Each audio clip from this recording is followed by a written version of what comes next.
allowing us to join me up on stage, a plethora of chief engineers and some other fabulous people as well. So if you could please just give a warm welcome as I invite up David Coles, who's Chief Engineer for the Department for Transport, Hazel MacDonald, Chief Bridge Engineer for Transport Scotland, Isabel Coleman, Director of Engineering Asset Management with Asset Strategy at TfL. We've heard from Isabel already. David Porter, Chief Engineer at Department for Infrastructure Northern Ireland and President of the Institution of Civil Engineers, as we sit and breathe.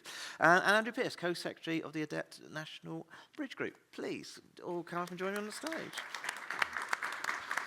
2, 3. Are we a short one? No, I think we're good. Are we good? I think I did a quick totter. How are we looking? No, we're short. Sure. You're going to stand up. I'll make way for the President. That's always an important thing to do. Okay, you sit there.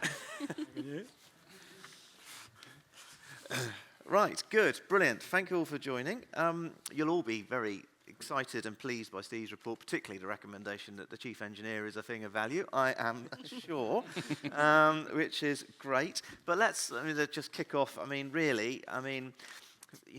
Steve has really eloquently, I think, articulated the challenge anyway, but you're all in the front line of this, so maybe just kick off by, what's your current pressing thing? What is most keeping you awake right now at night? And we'll start with you, Dave, apart from being president of the ICE, which is reasonably time-consuming. Yeah.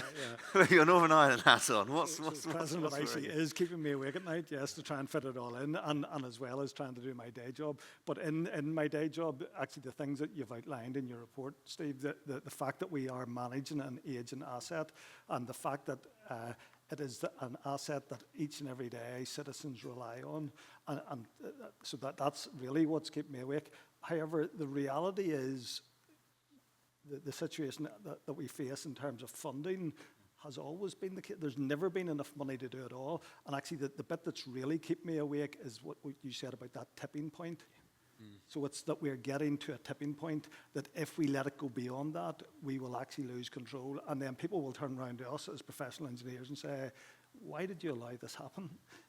Why didn't you articulate it better? Why didn't you make the case stronger if we actually get past that tipping point? So it's actually, yes, the aging asset bit, but particularly that tipping point is really what's keeping me awake. And I like the bit in the report which you touched on around how data is critical in helping. So we'll come to that as we go through the discussion for sure. David, crikey, you look over a lot of our infrastructure. Any particular bits worrying you right now as we sit here in Manchester? I think one of the concerns I have is what you alluded to, Steve, is about loss of expertise. And it's not a recent phenomenon. When you look back at the amount of local authorities that have lost their in-house engineering capability, and one of the challenges alongside that is that a lot of it's been outsourced. We've asked consultants to come in and do it. And the way we the clients, that is, set up our contracts with our consulting organizations means that inevitably they're shy of taking risk. And therefore, we're potentially seeing, dare I say, a lot more money being spent on a few things and not enough on other things that haven't actually been recognised at all. So those are two big concerns for me. Loss of expertise, which is not fixable overnight by any means, and getting the most out of what money we do have, the limited amount of money we do have to spend on these assets. Great, thank you. Hazel. Well, I would agree with you, David. With my Transport Scotland hat on, just a slightly different take on that is that it's resources, and it's not necessarily just the money, it's the people. It's the people that work for the client. It's the people who work for our agents who do the work for us, particularly in Scotland with the big move with renewable industries, and they are paying big wages. It's attracting people away from doing roads maintenance, bridge maintenance, and we're seeing a dearth, people just disappearing off into this shiny new, very exciting renewables industry, and then we're left thinking, crikey, how are we going to get these huge transformers over our bridges, because we haven't got anybody to design it or manage the network to be able to actually transport this stuff. So on one hand, from Transport Scotland, we're an executive agency of Scottish Government, and we've got to deliver what they want, and renewables is what they want, but we can't, because we're losing our people to the renewables industry to be able to manage our network. And with my UK Bridges Board hat on, I would definitely agree with you, David, that certainly the smaller authorities, there's been a drop-off in the number of people that are attracted into maintenance. New graduates want to go into building things, etc. We've just lost that skill set, and it's going to take a long time to get it back. Brilliant. Yes. Thank you, Hazel. Echo that. Isabel. To add to that, I think it relates to skills in some way, but I think for me, it's the pace at which we need to change about how we think about how we do maintenance, how we innovate, on top of having to run things at the same time. And I think that is a real challenge. We've got to really consider our standards, maintenance optimization, and that's going to be key because there isn't more money. So we have to, if we can't do things in a cleverer way, then I think, at speed, we've got real challenges ahead. Yes, absolutely. Making the case is the key part of the piece. Andrew, you represent a lot of the local authorities who are at the cash-strapped end of this thing quite often. So, yeah, what's your perspective? If you'd asked me this question 12 months ago, I would have been extremely pessimistic about future outcomes. I am unbelievably enthused about the prescience and timeliness of the report that's come out of the Academy and what's going on right now. I think there's a real mindfulness and the beginnings of an understanding of the precipice, the event horizon that we've reached. And I believe we're going to make significant changes about how we make informed choices about how we use the funding we have to move forward in a more constructive and pragmatic manner. That's an unusually upbeat note from the primary sector. Let's stick with that. Like that. That's good. So the mood music seems to be landing, thanks to Steve and all his work. I mean, David, is this coming back into the DFT? Are you feeling the same? I think, there are some positive things. So I think there's a recognition, as Steve alluded to, in Treasury, that 95% of the assets we're ever going to need in developed countries has already been built, and therefore we absolutely need to look better at, or look harder at looking after those assets. That there's a lot we can learn from each other. As alluded to this morning, AI does potentially offer us huge opportunities to enable fewer people, fewer experts to actually process the huge amount of information we need to make the right decisions. However, again, the window is very, very short on this. If we're not careful, that expertise will have been lost out of the industry before we can actually get the AI tools in place to actually make best use of it. There's also a recognition that climate change is an imperative that we have to, and extreme weather conditions. We really, really need to grasp the nettle now on this. Is that landing? That message is coming. I think it is. Yeah. So that I don't know if you want to. Is it on the next slide? I can possibly. flip to the slides. I just put a few. Oh, keep going. There we go. Yeah. So this was, some of the work the department is doing. So we, in December, published a climate adaptation strategy and tools and guidance on transport hazard summaries and climate risk assessment. And as was mentioned this morning by Rachel and others, we're co-sponsoring PAS 3090. So just looking at the specifics around climate adaptation is only one element in all of this. But I think also our arm's length bodies, National Highways, Network Rail, very, very focused on the need to really pick up on asset management and the specialist skills that requires. Yeah, and 3090, which is obviously being delivered by the ICE, co-sponsored, you say, by DFT and many industry bodies, providing that consistent way of assessing and understanding how we need to adapt is again part of that narrative, isn't it, of getting the money. Absolutely. Yeah, great. Hazel, I mean, Scotland, you're kind of in the firing line on some of the bigger climatic issues. I guess everything that David's just said is amplified in Scotland in terms of the impact of climate. Yeah. I mean, climate change in Scotland is really changing how we prioritise some of our structures interventions. I'm sure all asset owners, like roads owners, will have a hierarchy of roads. We're the strategic road authority, and some of our routes don't have any diversion routes. So they're lifeline routes to ferry ports and the islands. And with the addition of climate change, that's an extra thing to be thinking about. It's not just keeping the road open, but it's keeping the road safe. And we've got flooding issues, we've got scour issues, we've got high winds on our estuarial crossings, and crossings having to be closed more frequently. And then, you know, thinking about, do we need to put in windshieldding? What does that mean for the structural capacity of the structure? How is it going to behave?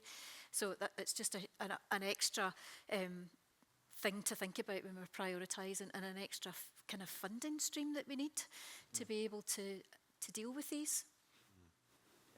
And I mean, Isabel, London, I mean, maybe less, well, not quite so climatically exposed as Scotland, maybe, but maybe not. But certainly massively, heavily used network, making interventions whilst keeping a heavily used network going, quite a challenge. I think for us, I mean, we've got hundreds of thousands of assets across multimodal, systems, and we have to. I mean, for us, there's some really kind of basics that are important to us. Do we really understand our asset condition and actually how that impacts on the service that we can provide? So, making that connection has been something that's really, really important to us. Climate change, like Hazel says, is a sort of another layer on top of that. But I think, getting really to the fundamentals of understanding how the condition of the assets, how they perform as a system, and what the implications are for the actual service that you provide to customers, and how safe, how reliable that is really underpins everything. Then you can prioritise, decide where your interventions are. But unless you understand the impact of an asset condition on that service, it's really hard to sort of move forward and to know that you're making the best decisions you possibly can for your overall asset base. Grand. So Steve, we've heard the perspectives of a reasonably geographically spread group of chief engineers and equivalents. Is this gelling with your work at the academy? Is this really kind of making sense, or are there bigger risks that we're not quite capturing yet? I think absolutely it is. I think, and I share some of the optimism here, because there are some things that I'm seeing and things that we were advocating in the report which I think are really powerful. And I think one of the things that we see is just actually the quality of conversation amongst communities of asset owners around what needs to be done. And I guess what I've been able to see and learn from the engagement with all these different asset owners is actually how different asset owners are leading the way in different areas. And TfL is perhaps unique in the diversity of the asset classes. It's probably globally unique in having pretty much every single mode that there is. Which makes Isabel's job particularly challenging. But what it does is it brings a spotlight onto the fact that actually what we're going to be dealing with in the future, and this is to steal one of Isabel's terms, but about blended systems. Blended systems of aging infrastructure, newer infrastructure, technology. That's what we need to be thinking about. I think I talked about the 7 themes, and I think all the other speakers have touched on them. I think the one that when I look at the report and reread it and look at the recommendations, I can see paths to resolving the recommendations we've made, with one that I think is really hard, and that's the one around the societal awareness and the engagement and the recognition that maintenance matters. But if we can do that, then I think it also goes some way to helping tackle that risk around losing expertise, because it really matters that water comes out when we turn the taps on. It really matters that the roads, the railways work. It really matters. It really matters. And so for people who want a purposeful career, if people who want to do things that are significant, as I said, to people's lives and livelihoods, this is a really important place to do it. And I think that if we can be better at conveying that message, that hopefully that also helps people to recognize those people who want purposeful, impactful careers. This is a great place to be. And I'm in a tremendously privileged place. As a managing director in the civil unit of WSP, I get to work on the most extraordinary projects around the world. But actually the most fulfilling, most technically challenging work I've ever done has always been in the realm of dealing with challenges to do with existing infrastructure. So in terms of that getting that point across, and it comes back to what you said, David, around that, that piece around, how and when do you need to make that intervention? When has the asset gone from being just about okay to not just about okay? When it's not a binary thing. There's, how do we make the case for those interventions? And you said, one of the recommendations I thought, Steve, is around, getting better understanding of data, much better use of intelligent data. Sounds very simple to do, but, what in practice, what does the report say in practice? And then how can we all kind of actually start putting that into place? Okay, so I think in terms of data, for me, actually, I think there's a massive opportunity, and I think it was touched on a little bit in the AI session we had earlier, but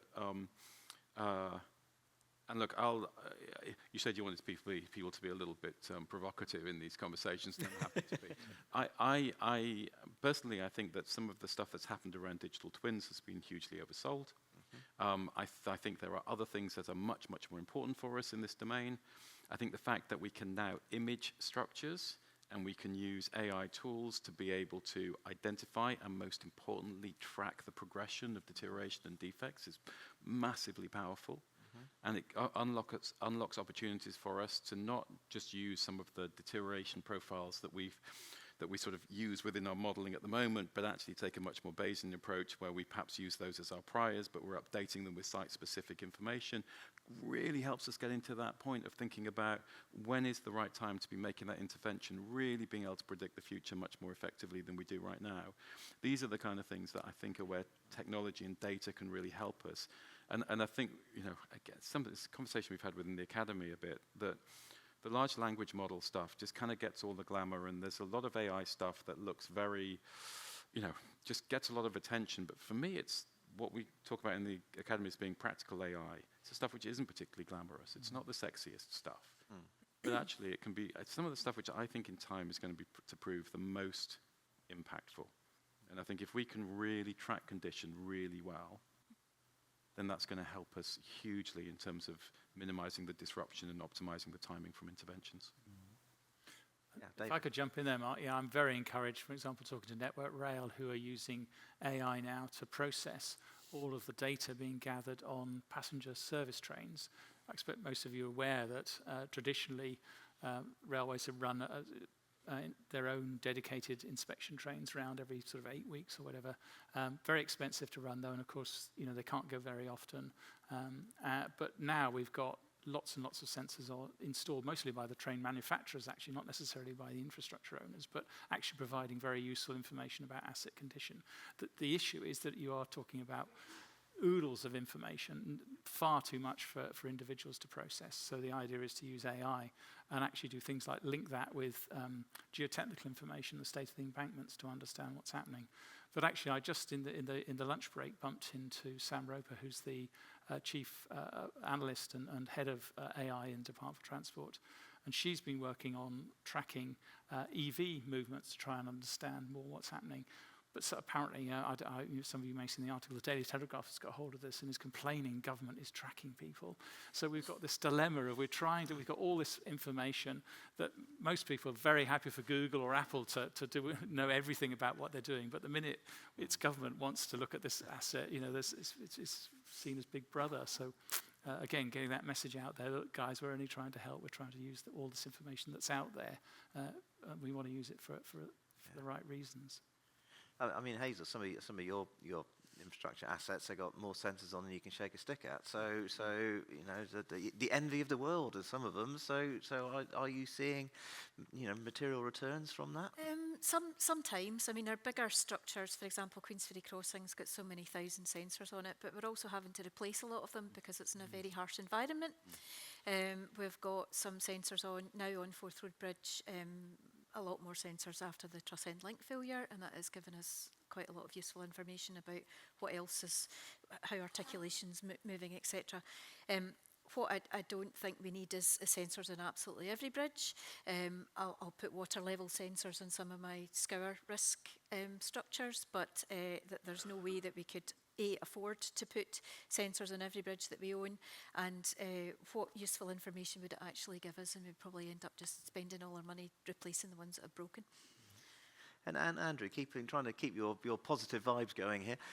Do you feel that local authorities have got the capabilities to properly use these data tools? Is that a real opportunity as well? Oh, I'm so sorry. This plane is going to crash at that point. I sensed it coming. Unfortunately, no, not even close. So we were just looking at our funding streams compared to where we were 20 years ago. A lot of local authorities, particularly on structures, are running at about between 5 and 15% comparatively inflation comparable funds from where we were 20 years ago. We're absolutely a skeleton crew, as we are at the moment, and I'm sure David and Hazel, and of course TfL completely understand where we are right now in terms of trying to manage a phrase I've been told to avoid it, managed decline. I'm not sure how managed we are at this point, is maybe the provocative thing that I have to say, Steve. I mean, you may wish to put your institutional hat on for this one, David, but this is something you have talked about a lot. So yes, a challenge, no? Yeah, absolutely, and I can wear the two hats of my day job and ICE. And what I'm hearing and what my lived experience is a very, very difficult situation in trying to recruit people, trying to retain those skills within a government department. And actually what that should be driving us to is actually to transform the way that we deliver that service, and actually trying to get the perfect balance between the consultant, contractor, and then an informed or intelligent client. And if we can get that mix right, well, then we can work with the skills that we have. But if we want to try and get back to the heyday of huge big government departments with lots and lots of people and lots and lots of functions being done inside, I think we're just going to frustrate ourselves, because the employment market is so aggressive at the minute that actually we as a public service are really struggling to recruit. And therefore, we need to wake up and smell the coffee in this and actually take this as an opportunity actually to transform, to recognize that what we need to do is work out what is the absolute essence of being a highway authority. What skills do we need? How are we going to train those skills for the future? And then what's the stuff that we don't need to do, that we can buy in, that we can contract, that we can come to a different model? And at least that then gives us the opportunity to maintain that intelligence with the amount of staff that we have in-house, as opposed to this perpetual decline that we're facing. Absolutely. So, so following that sort of skills kind of line of thought, Hazel, I mean, you've certainly from a bridge point of view, you've been heavily involved over a number of years around sort of skills and in terms of maintenance, understanding of bridges and code of practice, and just having everything lined up so that we are all capable.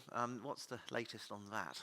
Okay, so there's been 2 codes of practice, one in 2005 and one in 2016, and there is a piece of work underway paid for by DFT to revisit that code of practice, because things have changed a lot in 10 years.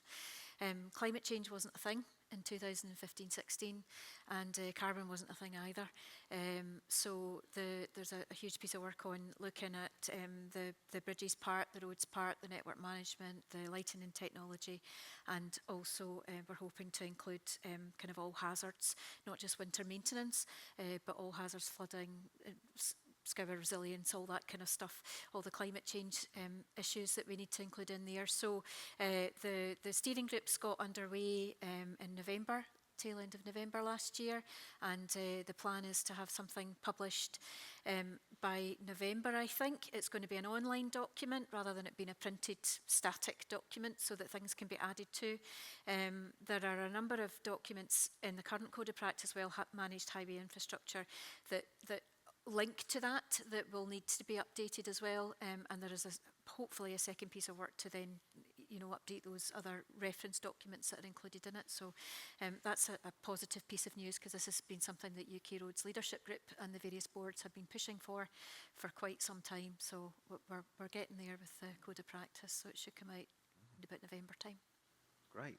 And Steve, you said it again, in terms of things that are happening since the publication of the report, is you're having conversations with various bodies around skills and capability, one of which you say has been talking to the ICE. So what's happening? What are we adding to the list of compulsory and must know things?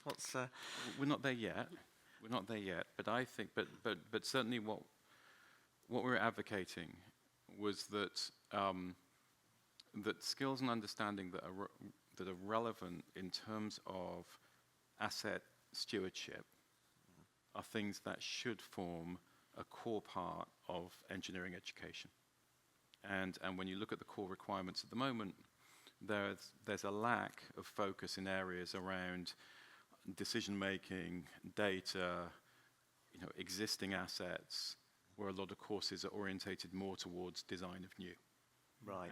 And the perspective that we were bringing to the ICE and others was that there is a rebalancing that I think would be very, very, very, very important, because realistically, when we look at the careers of engineers in the future, already a substantial amount of the work of engineers is in the realm of dealing with existing infrastructure, and that is only going to increase. And so we need to make sure that the educational requirements that we place on new engineers recognize that. Yeah. I mean, this is something that came out in the ICE Safety Risk Review recently, wasn't it? That, we're all trained to design and build new things, but not so much keep old things going. Yeah. So tell her, what's the ICE doing in there? So there's two bits of this. So one is ICE has introduced mandatory topics for CPD. So we have looked at this at the CPD approach, and it's pretty much, or not pretty much, it has been historically self-selecting. So an individual member can select the CPD that they think that they need, and therefore do that. And yes, there's some semblance of control through the CPD framework that we have, but it doesn't actually say, in order to maintain your professional competence, we require you. And that has been the big change that we've made in the last year. And so we've said that in order to be an ICE member, you must do three compulsory CPD topics. One is sustainable development, the second one is the professional code of conduct, and the third one then is all in that space of ethical performance and safety and risk management is the third one. So with those three topics. However, what you're also talking about there and touching on, Steve, is how we accredit courses, and that's through JBM, which includes not just ICE, but a number of the other professional engineering institutions.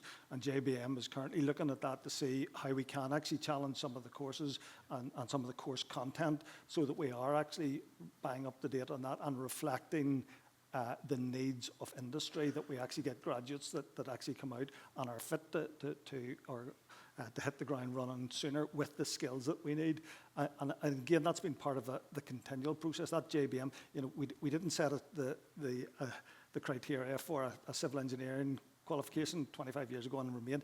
It has continually evolved and changed as needs evolved. And as Hazel says, things like carbon and sustainability coming from being part of our consideration to being actually front and centre, and actually the qualifications need to reflect that as well. So asset management is one of those that we're considering. Right. Well, thank you, David, and thank you all. We can talk about this topic for a long time, and we will be talking about this topic for a long time, because we're not going to fix this overnight. And I think, I'm sure as we do more ICG live events, this will be a theme we come back to, because it is such a critical, fundamental thing. So for now, thank you very much. Thanks, Steve, and thanks everybody else for adding your thoughts and perspectives. Thank the panel in the usual way. That's wonderful.